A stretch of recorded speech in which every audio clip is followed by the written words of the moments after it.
I'm Dr. Jyoti from Dr. Agarwal's Eye Hospital. I'm a medical director there. I'm going to present you today about understanding a journey to perfection, basically about post-cataract surgery errors. What are the patient expectations after the cataract surgery? I would like to tell you that they would like to have a good vision after the surgery, a minimal cylindrical power, and able to manage majority of the task without the glasses. There are premium or IOL options for the patients, like there is a multifocal IOLs, which are Restore, Technis Multifocal at Lisa, and there is an extended depth of focus IOLs, that is Technis Symphony at Lara and IC8. There is also an accommodating IOL, which is called a Crystal Lens. I'm just giving you the pictures of this so that you can understand what are the premium IOL options which you can offer to your patients. I'm just talking about what is the post-refractive error predictability. So, will it be possible for us to improve the accuracy? Can we improve the accuracy even after the cataract surgery? And what will be the minimal post-operative refractive error? So, we'll go ahead with it. The importance of the predictability of the refractive error.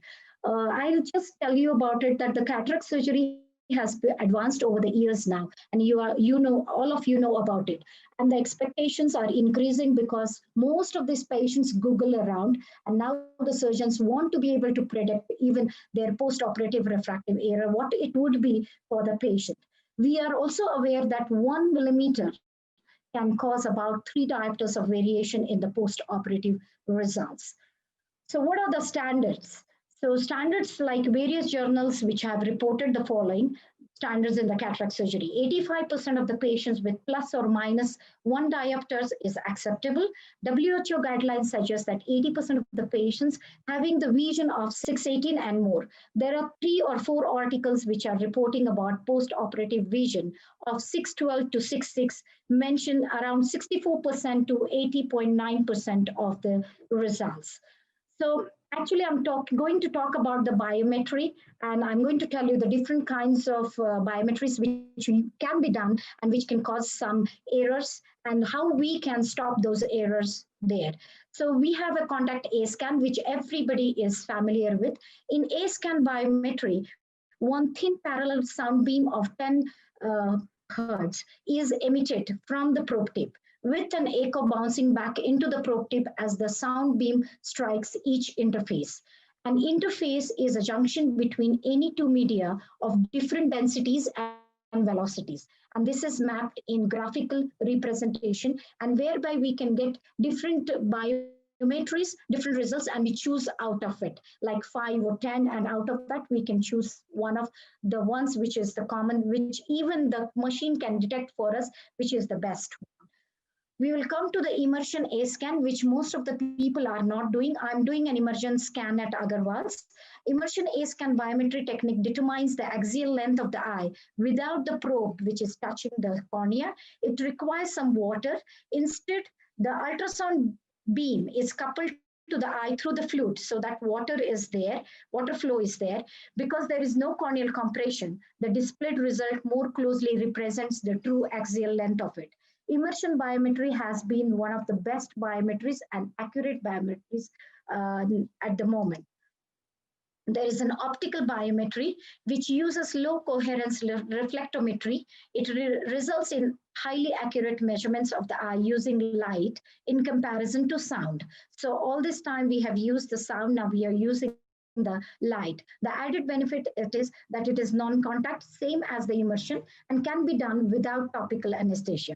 It uses partially coherent infrared light beams of 780 nanometers, and it rapidly measures and calculates the IOL power.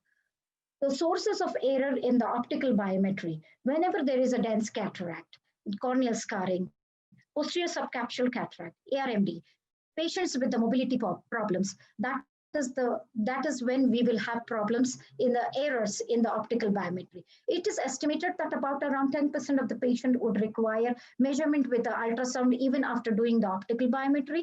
In Indian and African condition, it can be 25% or higher, because most of the times we will find that the Indian and African patients will get the dense cataracts. I'm just showing you some differentiation between the optical versus immersion versus contact, depending on their principle. Like optical will use optical coherent light, immersion will use ultrasound, and contact will use ultrasound. With the skill required, you can see that it's minimal with the optical immersion, and the immersion is less and more with the contact, because it is a skill of the individual who is using the biometry technique. There is a variability. In the variability, it is not dependent on the examiner. The optical immersion is minimally dependent and contact is dependent on the examiner. The time required is least and immersion is less, requires time for the preparation actually for the immersion, because you have to prepare all the gadget. Contact, it is less. The sources of error for the optical is dense cataract, as we mentioned. Immersion is probe positioning, and with the contact is probe positioning and the corneal compression. Corneal compression, it depends on the individual who is using the contact biometry. In Dr. Agarwal's in Africa, we did 2 years back some studies. In that, processes were different in various branches. So that it was not a single process which has been used for different types of biometries have been used. So the result varied according to the branch, and the success rate was 43% to 70%. Key findings were there was significant difference in the results among the various branches, and there was scope for improvement in the results. So measuring the axial length, the contact method, this results in inter-examiner variability in the results. When we assess the variation among the examiners was almost like 0.3 millimeter in some patients. Immersion method, this is an acceptable method, which is an accurate method. I have been using immersion method for the last 1 year. Some of the studies also mention that it is good as optical biometry. The optical method, this method is accepted as very accurate. Disadvantage in this case is of a mature cataract or a corneal opacity. Further, in the optical method, you will find the A constants are different, like optical A constant is different, and with the contact and immersion, it is an ultrasound A constant. So we'll go to the A constant. This is a mention for each IOL. The A constant mentioned can be for ultrasound or optical, and the care has to be taken to select the IOL with the same A constant as used in the formula. Use the relevant A constant, ultrasound for contact and immersion ultrasound biometry, and optical for optical biometry. A constant of the same lenses can change as the research is ongoing for that. The difference in the A constants. In ultrasound, it is reflected mainly at the internal limiting membrane. In IOL master, the light is reflected at the retinal pigment epithelium, and thus resulting in a difference that corresponds to the retinal thickness of the fovea. That is why we will find the accuracy with the IOL master.